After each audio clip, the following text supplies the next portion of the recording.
हमने previous class में देखा था कि आरएनए के टाइप्स कितने होते हैं, उनके वर्क, उनकी फंक्शनिंग को और उनके स्ट्रक्चर को डिस्क्राइब में पढ़ा था। अब हमारे लिए पढ़ना है कि जो डीएनए और आरएनए है, आपको पता है कि डीएनए को हमने जेनेटिकली मटेरियल प्रूफ किया था प्रीवियस क्लास में। देन उसके बाद आरएनए है, इसको हमने प्रूफ किया था कि ये जेनेटिकली मटेरियल नहीं है, लेकिन इसके बाद भी कुछ इसमें अपवाद थे, जैसे कि राइनो वायरस। तो ये जो राइनो वायरस था उसमें जो है वो आरएनए जो पाया जाता था वो जेनेटिकली था और उसकी इनहेरिटेंस होती थी।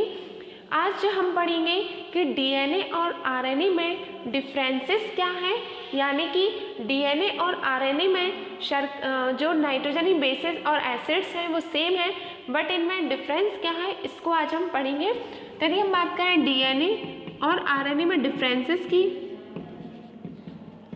तो जो डीएनए होता है वो दो प्रकार का होता है। एक डीएनए जो केंद्रक में पाया जाता है और दूसरा डीएनए जो केंद्रक में नहीं पाया जाता, यानी न्यूक्लियर डीएनए और नॉन न्यूक्लियर डीएनए।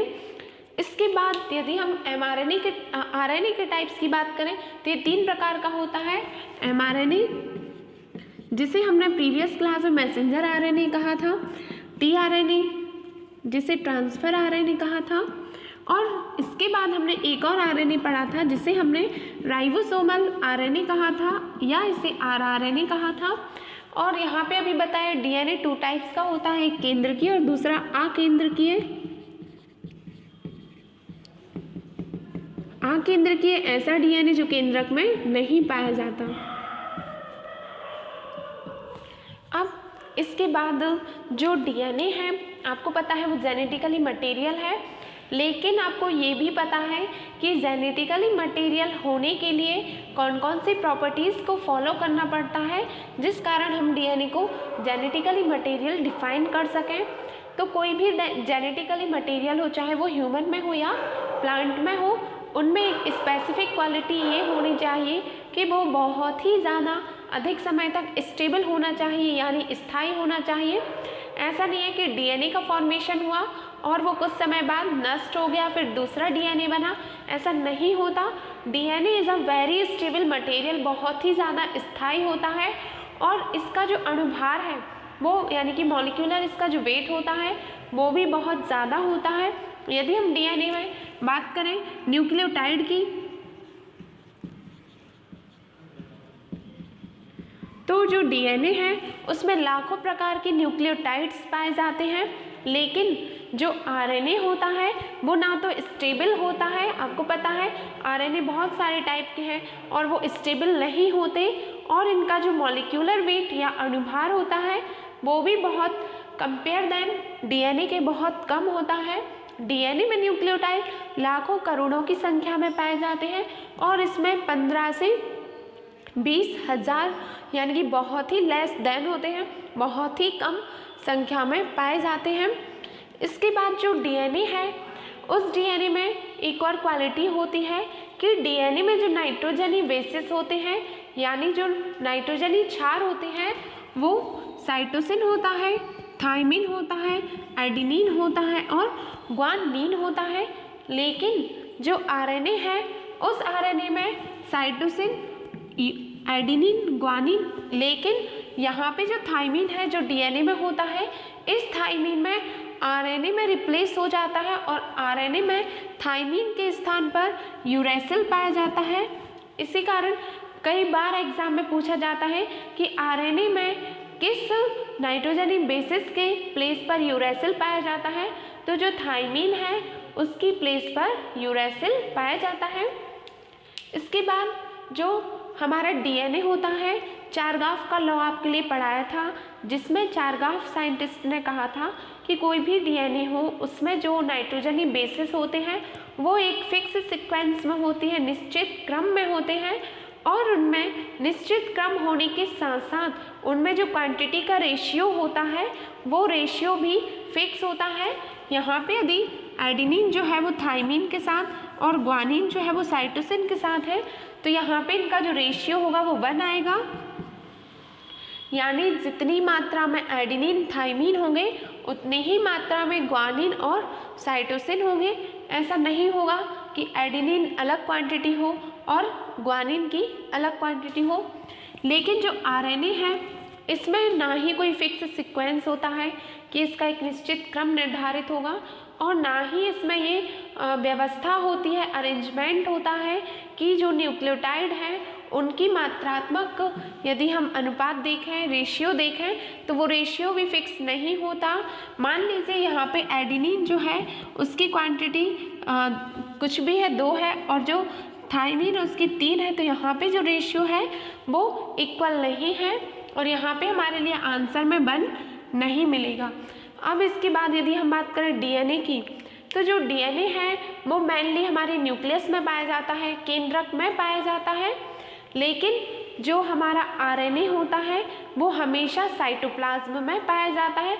हाँ, कभी कभी थोड़ी बहुत मात्रा में, मतलब माइनर क्वांटिटी में केंद्रक में हो सकता है, लेकिन ये जो इक्वली जो है वो साइटोप्लाज्म में ही पाया जाता है।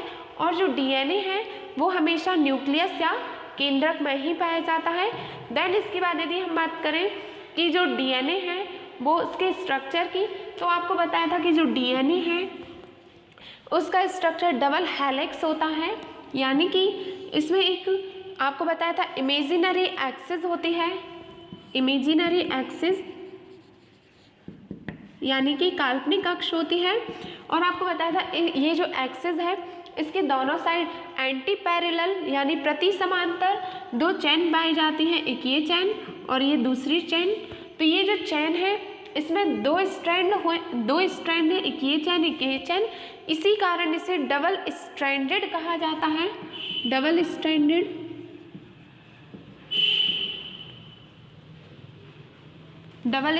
होता है डीएनए। और ये जो डीएनए है वो हमेशा कुंडलीकृत होता है और द्विसूत्री होता है। लेकिन जो आरएनए है वो मेनली जो है वो सिंगल स्ट्रैंडेड होता है, यानी कि ऐसे होता है, इसमें एक और चेन नहीं पाई जाती। और जो आरएनए होता है इस आरएनए में हाँ कभी कभी जैसे कोई अपवाद हो जाता है तो भले ही इसमें 2 स्ट्रैंड पाई जाती हो और ये दोनों स्ट्रैंड जो है वो द्विसूत्री बन जाती हैं, लेकिन यदि हम जनरली जो बात करें यूजुअली जो इसमें पाया जाता है वो सिंगल स्ट्रैंड ही पाई जाती है। और ये सिंगल स्ट्रैंड ही फोल्डेड होकर इस टाइप का एक स्ट्रक्चर बना लेती है। और हम बात करें कि जो डीएनए है, डीएनए की इनहेरिटेंस होती है, यानी वो एक पीढ़ी से दूसरी पीढ़ी में जाता है, लेकिन आरएनए की इनहेरिटेंस नहीं होती। आरएनए का मॉलिक्यूलर वेट भी बहुत कम होता है और जो आरएनए है वो बहुत ही कम समय तक स्टेबल होता है। और आरएनए में थायमिन की प्लेस पर यूरेसिल होता है। सेम जस्ट इसका अपोजिट हम डीएनए में कर देते हैं। तो इस प्रकार से डीएनए और आरएनए में बहुत सारे डिफरेंसेस हैं जिनको आज हमने क्लियर किया। इसके बाद डीएनए और आरएनए में एक और डिफरेंस होता है कि डीएनए जो है सभी में जेनेटिकली मटेरियल होगा, लेकिन जो आरएनए है वो सभी में जेनेटिकली मटेरियल नहीं होगा। ये बस कुछ प्लांट वायरसेस होते हैं, जैसे टीएमवी वायरस है जिसे हम टोबैको मोजैक वायरस कहते हैं, उस में जो आरएनए होगा वो बस जेनेटिकली आरएनए कहलाता है। तो आज हमने डीएनए और आरएनए में क्या डिफरेंसेस हैं इसको पढ़ा। अब हमारे लिए पढ़ना है कि जो आरएनए है उसका एक मॉडल दिया गया था जिसे रॉबर्ट हॉली ने दिया था। रॉबर्ट हॉली एक साइंटिस्ट थे। रॉबर्ट हॉली ने जो टीआरएनए है यानी कि आरएनए का ही एक सब टाइप है, प्रीवियस क्लास में भी बताया था टीआरएनए, जिसे हम ट्रांसफर आरएनए या स्थानांतरण आरएनए कहते हैं। इस स्थानांतरण आरएनए के बारे में हमें पढ़ना है और इसके लिए जो टीआरएनए का स्ट्रक्चर है वो 2 मॉडल हैं, जिनमें से मेनली जो मॉडल है उस मॉडल का नाम है clover leaf model. Clover leaf model.